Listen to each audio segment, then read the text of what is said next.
Sanding, shaping, balancing. For centuries, mastering your instrument meant mastering these crafts too. But now, D'Addario is refining craftsmanship for the 21st century by refining their reeds and mouthpieces with the world's most innovative techniques, so you can spend less time sanding, shaping, and balancing, and more time perfecting your own craft. To learn more about the new era of craftsmanship from D'Addario Woodwinds, visit d'addario.com/woodwinds. International Podcast Day is September 30th, and you can help spread the word. International Podcast Day is dedicated to promoting podcasting worldwide. You may be asking, what can I do to get involved? It's pretty simple. First, head over to internationalpodcastday.com and check the suggestions. Second, use hashtag podcastday to join in the conversation. Remember September 30th. Now, let's start the conversation. Hi, this is Sean Perrin, and you're listening to episode 35 of the Clarineat podcast, the show where I discuss all that's new and neat with clarinet with the neatest people in the industry. In today's episode, I'm going to do something very different and very special to celebrate Podcast Day, which is September 30th around the world. I'm actually driving right now, and don't worry, it's fully safe. I have my new microphone set up on a little clip on the dashboard, and I'm not looking at any paper or anything. So what that does mean, though, is that I do want you to make sure to check out the show notes at www.clarineat.com to make sure you get the most accurate information about what I'm talking about. And also, I think it's really important that I do pay attention to what I'm doing. So if I cut out for a second and have to do something here, that's just the way it is. So just to describe the day around me today, it's pretty rainy, and you might hear my window wipers in the background. Pretty rainy. I'm just driving around to a music workshop, actually, and the reason I thought it would be kind of fun to do this is because my personal enjoyment and love of listening to podcasts was actually born... Sorry for the blinker there, I'll have to leave that on. But my personal love of podcasting was actually born probably while driving. I do a lot of driving to and from music workshops, and honestly, I've probably listened to hundreds, if not thousands, of episodes of podcasts in the car. So, what is my car, you might wonder? I drive a 2014 Mazda 3 in kind of a dark gray color. It's stick, so you can probably hear me shifting. I really like driving like that. And in Calgary, it's a pretty big city. It's about 1.1 million people, but it's actually very, very spread out. So if you go to anyone's house for a lesson or a gig or a music workshop or anything like that, really, I mean, we're talking, today's drive will probably be about 40 minutes as I get across, and there won't be much traffic because it's rather early. But yeah, I mean, oftentimes too, I go out of town to do workshops, and that could entail 1.5 hours or 2 hours of driving, sometimes each way to get somewhere. And, you know, if you're talking a 30-minute podcast episode, you can get through 4 on a drive if you're really committed. And so you might be wondering, well, you're a musician, why do you spend so much time listening to podcasts? And that's also a pretty interesting question, because I actually found myself at one point always listening to music. It's all I ever did. I was super, like, every time I got in the car, I'd throw on my music, but it got to the point where I was just doing so much music all the time, all day long, all evening, just non-stop, that my ears needed sort of a rest. But I found that I got kind of restless if it was no sound at all. So what I was enjoying was talk radio, but I found that the problem with radio is you can't choose what you want to listen to. You're sort of at the mercy of these people they're on air there, and so they could be talking about a show that you actually really don't care about, and it just becomes some sort of white noise. And I started to see that as wasted time, which it kind of was, because if I was in the car 2 hours a day, I mean, I want to use that time in a way that's meaningful to me, and that's, I guess, what I really, really love about both podcasting and audiobooks. For some reason, I like podcasting more. It's more personable. Reading a book is something I really enjoy more when I'm just sitting in a chair looking at words. I've never taken to audiobooks the same way as other people, but so that's a little bit about me and sort of why I got interested in podcasting. And like I said, this is the place, driving to and from places, where I really got to know this medium, and it's also the idea where Clarineat was probably born, if I think about it. So so the next thing I'd like to do is to celebrate International Podcast Day. They put up some suggestions as to what to talk about or what to do, and sorry, I'm just merging onto a freeway here. Just give me a sec.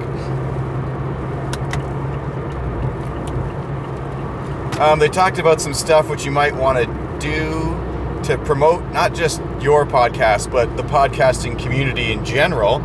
And one of the most interesting things about podcasting so far, for me anyways, has been that I have really, really met a lot of great people doing this. I've met Hugh Sung from the Musical Life podcast. I've met Garrett Hope from the Portfolio Composer podcast. I've probably met 5 or 6, maybe even 8 or 10 other podcasters and dozens of clarinetists, obviously, but we sort of have this community now of podcasters, and I thought how cool it'd be to share some of these podcasts that not only have I been listening to, but I've gotten to know the hosts a little bit with the rest of the Clarineat listeners. So I'm going to give a little bit of a list here of not really my top 5, but just sort of volume 1, maybe of a series of I'll call it like Sean's picks or something, of podcast episodes or things that I find interesting or would suggest. So I think I've handpicked 5 here that are pretty relevant to clarinetists. The next list will be more focused on like music publishing and music business and stuff like that. So the very first podcast I'd like to share with everybody is the Clarinet Corner podcast with Timothy Phillips. And, you know, to be fair, actually, this one's not really a podcast. It's actually a show on Troy University Radio.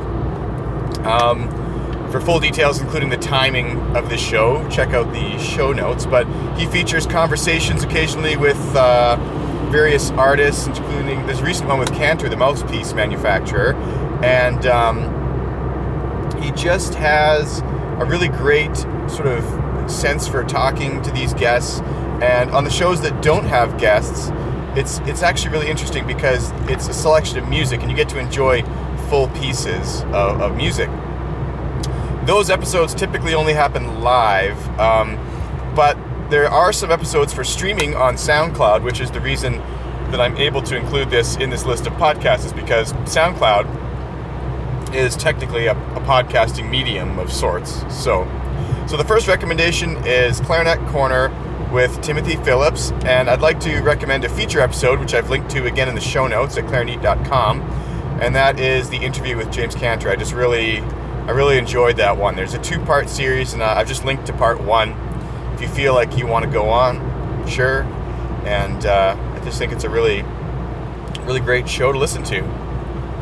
So the second show I'd like to recommend, and this one is also clarinet related, is one called Crossing the Break. And this is a rather new show by Tamarise Sager. And as I'm driving here, I can't remember exactly where she teaches and exactly what she does, but she does have a school band program, I believe starting in grade 5 of clarinets. And so she's become quite skilled at sort of mastering the art of teaching beginner clarinet. So I found this series rather interesting to listen to, and you know, I know that most professional clarinetists, when they listen to something like this designed to help really band teachers further their teaching knowledge of clarinet, they're not going to have so much to gain per se, but it is a great insight into another teacher's studio. It gives some really interesting sort of ideas if you are looking for some new ideas to approach concepts with students that are maybe different from your own.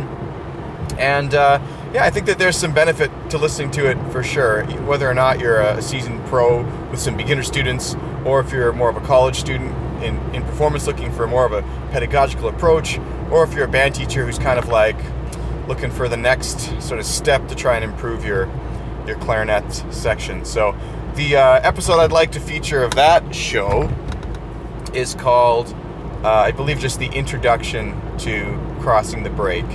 And the name's kind of, I like the name. It's sort of a play, obviously, on the challenging part for beginners usually with clarinet is getting over that break, right? And I think that for band teachers, a show title like that really makes sense. So the third show I'd like to talk about, and without my list with me, I'm actually losing track of the order here, so I might have to go back and switch it around on the website later. But we've got, let's see, I did Clarineat Corner, Crossing the Break. Another one that's really great is A Musical Life by Hugh Sung. And you might remember that Hugh Sung was actually a guest on Clarineat a while back. He talked about his invention, the air turn pedal. And he also talked about just being a collaborative pianist or an accompanist in this day and age and what that kind of means for him. And of course, we talked about his podcast. His show, I like it because he's a great host, really approachable, really down-to-earth guy. And he features... The original intent of the show, I think, was to feature musicians from all walks of life. But fortunately for us, they are normally people who are actually quite famous. So you get some really interesting insights into the likes of Yo-Yo Ma. And he recently had Anthony McGill on there as well, the clarinetist, obviously, from New York Philharmonic. And, of course, that's one of the people I'd like to have on Clarineat at some point. So I'll look into that. But, yeah, it's just he's got over 250,000 downloads in the first 6 months. His show has really taken off.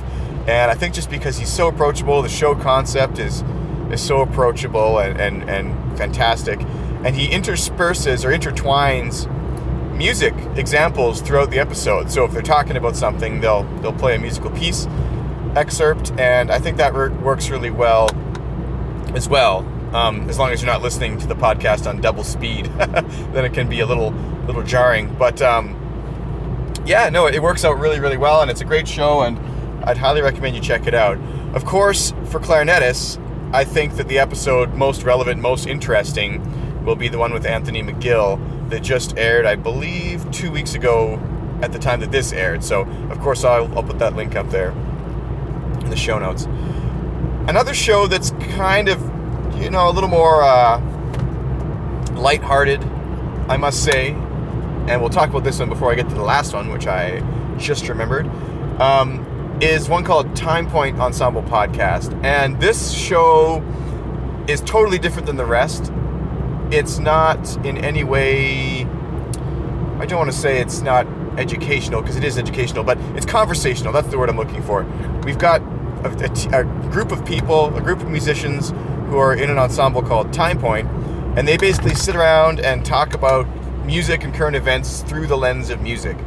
Now, it's pretty broad. I mean, I think that when I actually was a guest on the show, because I know these people, they're good friends of mine, and we talked about everything from House of Cards to podcasting to, I don't even remember, Pokemon Go, I think, came up at one point. But yeah, it's just, I don't know, I find the show, maybe it's because I'm actually friends with these people, but it feels like, when you listen to it, it feels like just sitting around, chatting with some of your music friends somewhere, and just talking about stuff. Could really be anything. It's a nice break from the other kind of episodes of stuff I listen to, because it tends to be more requiring, I don't know, some sort of intent and attention sort of thing. But I don't know, I think the Time Point podcast is fun. They're starting to have some interviews on there as well.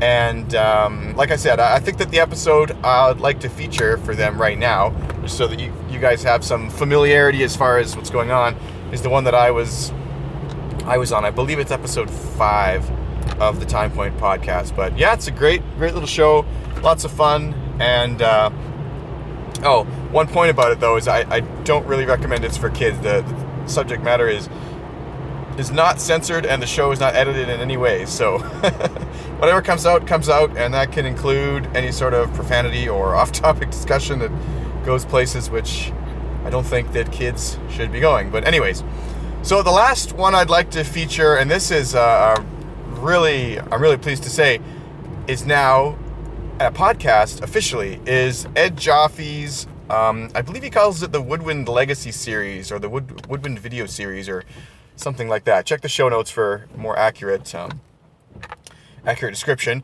Like I said, I'd love to be more accurate, but I'm driving right now, and I still am. But yeah, so Ed Joffe, he sits down in New York with some of the really interesting woodwind players, and of course he's a woodwind doubler, a rather renowned one who's written a book on the subject, like probably the book on the subject, and he's also played, probably more shows than we could even count on Broadway, and as a doubler, and he's a fantastic teacher, and anyways, but he's done this whole series, and so really, if you think about it, what better a person to conduct these interviews than someone who is so intimately involved with the actual scene. And he does a great job. The show is just really compelling, and some of the guests include people like Lawrence Feldman and Larry Guy. And so I think that I'd like to just link to one of those episodes in the show notes here so you can check it out. But the exciting part about this is that they are a video series. Generally, they've been all videos.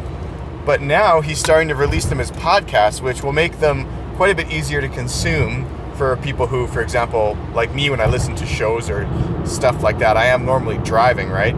So, I don't know, I'm really excited about that. I hope to find it on iTunes soon, and I definitely look forward to adding it into my more regular rotation as it becomes turned into a podcast, because it's something that I've loved to sit down and listen to, but it's one of those things that on YouTube, you kind of got to take the time and sit down and actually physically do it, whereas when you're driving, it's not like driving allows me to listen mindlessly, but it sort of lets me listen while I'm doing something else and use the time productively. So anyways, so there's kind of the top 5, or not really top, I guess, but just 5 podcasts I really enjoy that are music related and clarinet related.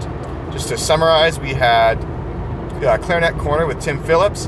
And by the way, that one of the great things about Tim Phillips too is that he is also, of course, a fantastic clarinet player. And when he conducts the interviews on there, they're just great questions, because only someone who really does what the job is, I think, can conduct this sort of interview so well. And so Ed and Jim and Ed and Tim. They all do really good, even Hugh and everybody, I guess. They're all doing a great job of conducting these interviews. And I guess I like to listen more to interviews of musicians conducted by musicians, because they know what's going on. So, anyways, before we wrap up, I just want to list those off again. So, I tried once, but I interrupted myself. We had A Musical Life with Hugh Sung. Now, they're out of order now, but Musical Life with Hugh Sung, Clarinet Corner with Timothy Phillips. We had Crossing the Break with Tamari Sager. The Time Point podcast with actually various members of Time Point. It changes week to week. And the final one was Ed Jaffe with his Woodwind series. So just 5 really great shows to check out. I don't want to take away from your Clarineat time, but maybe you can add it to your sort of weekly podcast rotation if you're interested. So in closing, I just want to say thank you to all those people who are also working to generate podcast content.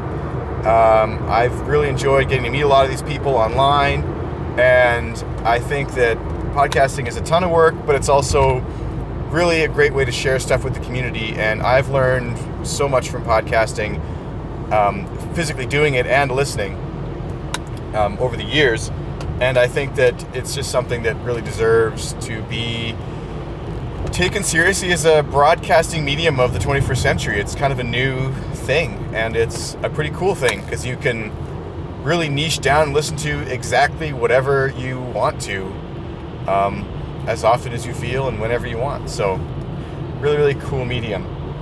The giveaway for this episode, I talked about it. I didn't talk about it at the beginning. I should have. The giveaway for this episode is going to be all these free episodes that all these great people have put out there in the world for you to enjoy. So I would like you to just take a moment and go check those things out.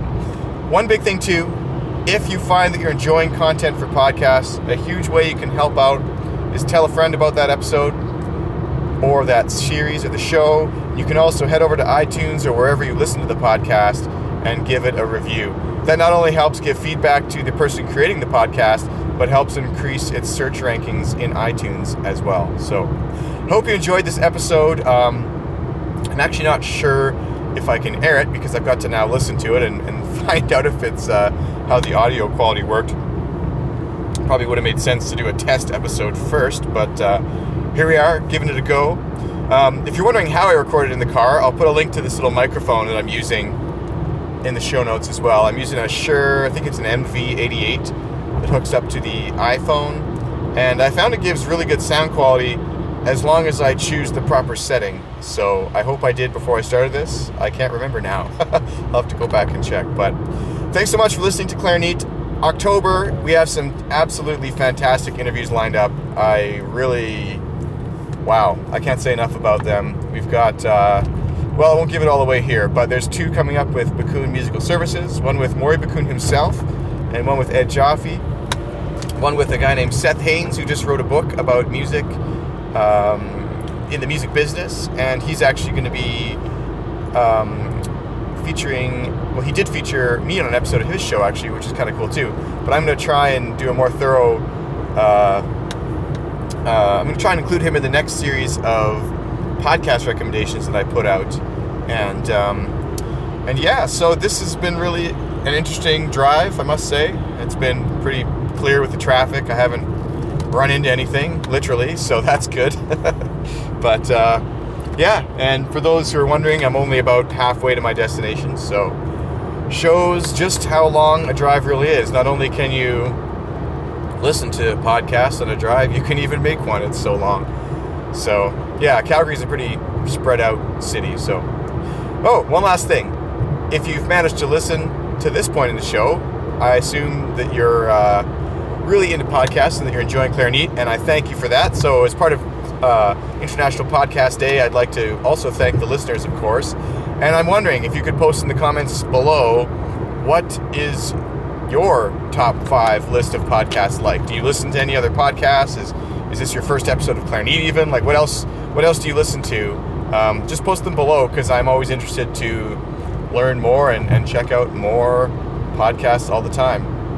Although one of the difficult and sort of sad things about making a podcast is that you unfortunately don't have as much time to take in podcasts as you want anymore, because oftentimes when I'm driving, I'm actually editing or listening to another episode to make sure it's good before airing or something now. But oh well, I think it's worth it, and I really enjoy doing this, and I thank the community so much for listening and giving me the chance to provide this to everyone.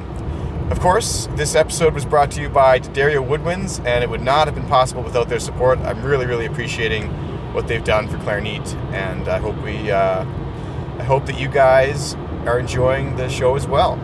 So, this episode was brought to you by D'Addario Woodwinds, and thank you so much for listening to the Clarineat podcast. Sanding, shaping, balancing. For centuries, mastering your instrument meant mastering these crafts too. But now, D'Addario is refining craftsmanship for the 21st century by refining their reeds and mouthpieces with the world's most innovative techniques, so you can spend less time sanding, shaping, and balancing, and more time perfecting your own craft. To learn more about the new era of craftsmanship from D'Addario Woodwinds, visit D'Addario.com/woodwinds.